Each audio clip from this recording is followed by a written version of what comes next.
ನಡೀತಾ ಇರೋದು micro finance CM ಜಿಲ್ಲೆನೇ, ರೈತರ ಆತ್ಮಹತ್ಯೆನೂ ಸಿಎಂ ಅವ್ರ ಜಿಲ್ಲೆನೇ, ಪೊಲೀಸರ ಮೇಲೆ ಹಲ್ಲೆ ಸಿಎಂ ಅವ್ರ ಜಿಲ್ಲೆನೇ.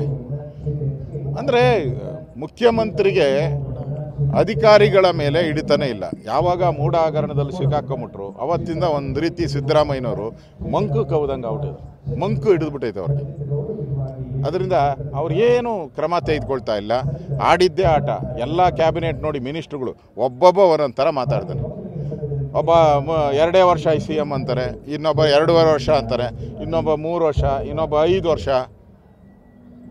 ಅಂದರೆ ಸರ್ಕಾರ ಇದೆಯಾ ಇಲ್ಲ ಅನ್ನೋದು ಅರ್ಥ ಆಗ್ತಾ ಇಲ್ಲ. ಆ ಪರಿಸ್ಥಿತಿಗೆ ರಾಜ್ಯದ ಜನ. ಒಂದು ಅಭಿವೃದ್ಧಿ ಕಾರ್ಯ ಇಲ್ಲ, ಪಾಪರ ಔಟಿದೆ ಸರ್ಕಾರ, ಸಂಬಳ ಕೊಡ್ತಾ ಇಲ್ಲ. ಸಂಬಳ ಕೊಡೋಕ್ಕೆ ದುಡ್ಡಿಲ್ಲ ಅವ್ರ ಹತ್ರ.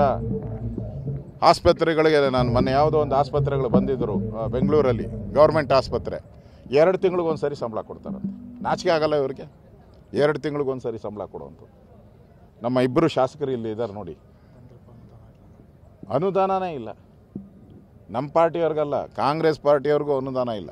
ಆಗಲೇ ರಾಜೀನಾಮೆ ಪರ್ವ ಶುರುವಾಗಿದೆ. ಒಟ್ಟಾರೆ ಈ ಸರ್ಕಾರ ದರಿದ್ರ ಸರ್ಕಾರ.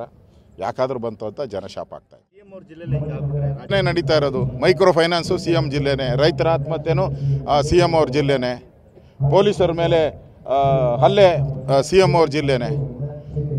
ಅಂದರೆ ಮುಖ್ಯಮಂತ್ರಿಗೆ ಅಧಿಕಾರಿಗಳ ಮೇಲೆ ಹಿಡಿತಾನೆ ಇಲ್ಲ. ಯಾವಾಗ ಮೂಢ ಹಗರಣದಲ್ಲಿ ಸಿಕ್ಕಾಕೊಂಬಿಟ್ರು ಅವತ್ತಿಂದ ಒಂದು ರೀತಿ ಸಿದ್ದರಾಮಯ್ಯನವರು ಮಂಕು ಕವ್ದಂಗೆ ಔಟಿದ್ರು, ಮಂಕು ಹಿಡಿದ್ಬಿಟ್ಟೈತೆ ಅವ್ರಿಗೆ. ಅದರಿಂದ ಅವ್ರೇನು ಕ್ರಮ ತೆಗೆದುಕೊಳ್ತಾ ಇಲ್ಲ. ಆಡಿದ್ದೇ ಆಟ. ಎಲ್ಲ ಕ್ಯಾಬಿನೆಟ್ ನೋಡಿ ಮಿನಿಸ್ಟ್ರುಗಳು ಒಬ್ಬೊಬ್ಬ ಒಂದೊಂದು ಥರ ಮಾತಾಡ್ತಾನೆ. ಒಬ್ಬ 2 ವರ್ಷ ಸಿ ಎಮ್ ಅಂತಾರೆ, ಇನ್ನೊಬ್ಬ 2.5 ವರ್ಷ ಅಂತಾರೆ, ಇನ್ನೊಬ್ಬ 3 ವರ್ಷ, ಇನ್ನೊಬ್ಬ 5 ವರ್ಷ. ಅಂದರೆ ಸರ್ಕಾರ ಇದೆಯಾ ಇಲ್ಲ ಅನ್ನೋದು ಅರ್ಥ ಆಗ್ತಾ ಇಲ್ಲ. ಆ ಪರಿಸ್ಥಿತಿಗೆ ರಾಜ್ಯದ ಜನ. ಒಂದು ಅಭಿವೃದ್ಧಿ ಕಾರ್ಯ ಇಲ್ಲ, ಪಾಪರ ಔಟಿದೆ ಸರ್ಕಾರ, ಸಂಬಳ ಕೊಡ್ತಾ ಇಲ್ಲ. ಸಂಬಳ ಕೊಡೋಕ್ಕೆ ದುಡ್ಡಿಲ್ಲ ಅವ್ರ ಹತ್ರ. ಆಸ್ಪತ್ರೆಗಳಿಗೆ ನಾನು ಮೊನ್ನೆ ಯಾವುದೋ ಒಂದು ಆಸ್ಪತ್ರೆಗಳು ಬಂದಿದ್ದರು ಬೆಂಗಳೂರಲ್ಲಿ, ಗೌರ್ಮೆಂಟ್ ಆಸ್ಪತ್ರೆ. 2 ತಿಂಗಳಿಗೊಂದು ಸರಿ ಸಂಬಳ ಕೊಡ್ತಾರಂತೆ. ನಾಚಿಕೆ ಆಗಲ್ಲ ಇವ್ರಿಗೆ?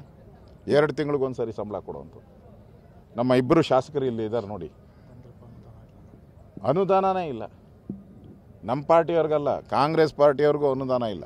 ಆಗಲೇ ರಾಜೀನಾಮೆ ಪರ್ವ ಶುರುವಾಗಿದೆ. ಒಟ್ಟಾರೆ ಈ ಸರ್ಕಾರ ದರಿದ್ರ ಸರ್ಕಾರ. ಯಾಕಾದರೂ ಬಂತು ಅಂತ ಜನಶಾಪ ಆಗ್ತಾ ಇದೆ.